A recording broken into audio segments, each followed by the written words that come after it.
Olá, eu sou Eduardo Cambi, desembargador do Tribunal de Justiça do Estado do Paraná, Brasil, professor do curso de graduação e pós-graduação em Direito da Universidade Estadual do Norte do Paraná, professor da Faculdade Assis Gurgarts de Cascavel, Paraná, e também da Faculdade Pan-Americana. Eu estou aqui para falar sobre um tema bastante interessante, que é o tema da discriminação algorítmica. Em 1948, quando o matemático Alan Turing falou pela primeira vez sobre a inteligência das máquinas, ele não poderia prever o que iria acontecer 50, 60 anos depois. Ou seja, a capacidade das máquinas de auto se desenvolverem a partir de dados que vão sendo coletados, formando aquilo que se chama de Big Data, e com isso fazendo com que as máquinas possam agir de forma autônoma.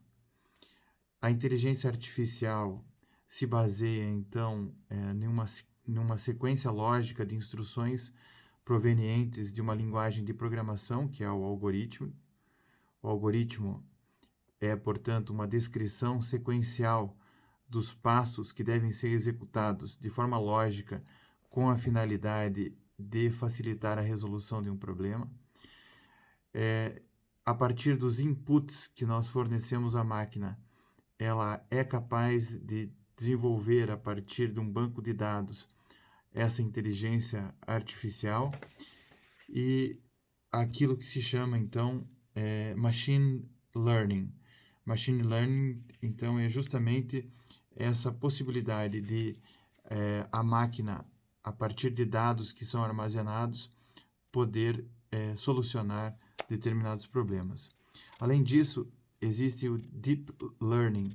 O Deep Learning é quando a máquina, através deste banco de dados, dá soluções que não é possível rastrear, não é possível saber a origem desses dados. E aí surge o problema e o risco da discriminação algorítmica.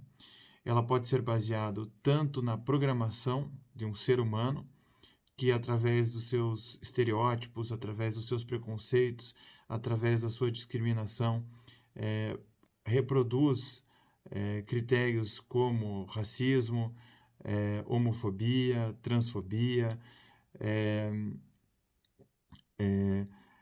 preconceito de gênero, e todas essas questões integram o algoritmo e é reproduzido pela máquina.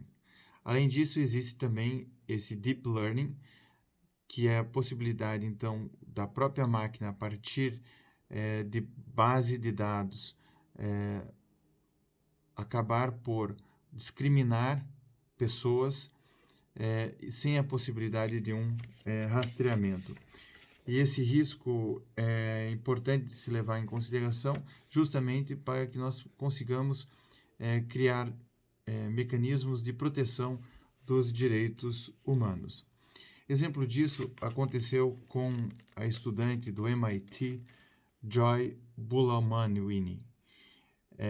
Esta estudante, ela usou um software de análise facial, e esse software estava programado para atender apenas rostos brancos.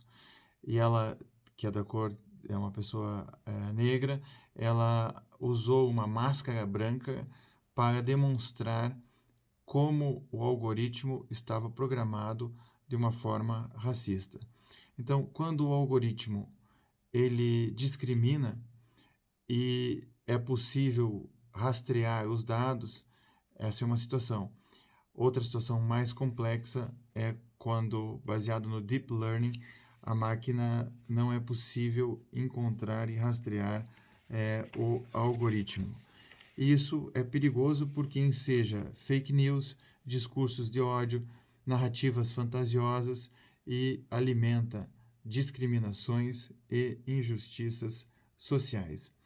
Um exemplo acontecido nos Estados Unidos é é o uso do COMPAS, que é o Correctional Offender Management Profiling for Alternative Sanctions, que diversos estados americanos, como o estado de New Jersey e Wisconsin, usam este software para determinar a gravidade de um comportamento criminal e indicar ao juiz, num grau de 0 a 10, a capacidade deste indivíduo de cometer novos crimes, de reincidir. É interessante observar o caso Eric Lomnitz. Lomnitz foi autuado por porte ilegal de armas e dirigir um carro roubado no estado de Wisconsin. O juiz aplicou uma pena baseando-se no algoritmo ou no aplicativo do Compass, e essa sentença, então, foi objeto de apelação na Corte Estadual de Wisconsin, e a defesa alegou que ela não teve acesso ao algoritmo e, portanto, esse algoritmo comprometeria tanto a garantia da imparcialidade do juiz quanto a garantia da ampla defesa e do devido processo legal. Entretanto, a Corte de Wisconsin não deu provimento a essa apelação.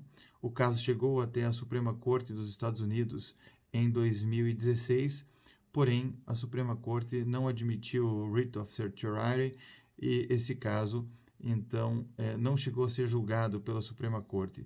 Entretanto, foi objeto de diversas críticas o uso do Compass, especialmente pela ONG ProPublica, que demonstrou que, além de ser complexa a rastreabilidade do algoritmo, ele tendia a, com base nos dados do sistema, que pune mais negros do que brancos, jovens do que pessoas com meia idade ou mais idade, e essa reprodução destes dados acabava por discriminar e dar pontuações mais altas para criminosos jovens negros. O uso da inteligência artificial no Brasil é bastante variado. Nós temos desde chatbots que atendem a população, dando informações básicas sobre o acesso ao Poder Judiciário. Temos também em desenvolvimento inteligência artificial para automatizar tarefas repetitivas, que é o projeto Sinapse, desenvolvido pelo Tribunal de Justiça do Estado de Rondônia. Temos o assistente virtual por WhatsApp, Judy, do Tribunal de Justiça da Bahia. Temos ainda um robô que deve assessorar os juízes, uma parceria do Tribunal de Justiça do Mato Grosso com a Amazon. E temos também o Sócrates no Superior Tribunal de Justiça e o Victor no Supremo Tribunal Federal, destinado a auxiliar no juízo de admissibilidade dos recursos especiais e extraordinários para as cortes superiores. Uso bastante variado da tecnologia pelo Poder Judiciário.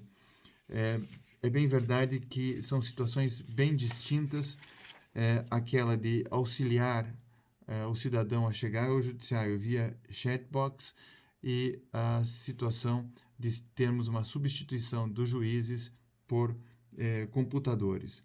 Então, a discriminação algorítmica ela deve ter uma atenção especial, porque todos os mecanismos de auxílio do juiz nas decisões têm que ser supervisionados pelo ser humano, para evitar o que aconteceu no caso Wisconsin versus Lomney, justamente para que não haja essa discriminação algorítmica, e também no caso Roberto Mata versus Avianca, da Corte de Manhattan, em que o uso do ChatGPT, sem uma conferência pelo advogado do texto produzido pela máquina, induziu a dados falsos. Portanto, a Comissão Europeia nas orientações éticas para a inteligência artificial, e especialmente a Comissão Europeia para a Eficácia da Justiça, redigiram a Carta Europeia de Ética sobre o uso da inteligência artificial em sistemas de justiça, recomendando princípios éticos, dentre os quais a ideia de transparência, previsibilidade, governança para o uso da inteligência artificial. Aqui no Brasil, o Conselho Nacional de Justiça editou a Resolução 332, de 21 de agosto de 2020, também pedindo a utilização racional e criteriosa da inteligência artificial, voltada à promoção da igualdade, da liberdade, da justiça, para garantir e fomentar a dignidade da pessoa humana. Entretanto, o Congresso Nacional Brasileiro está discutindo a matéria. Existem 4 projetos de leis avançados em discussão no Congresso. Eu destaco o projeto de lei 2338 de 2023, da autoria do senador Rodrigo Pacheco, que prevê o uso da inteligência artificial para a administração da justiça.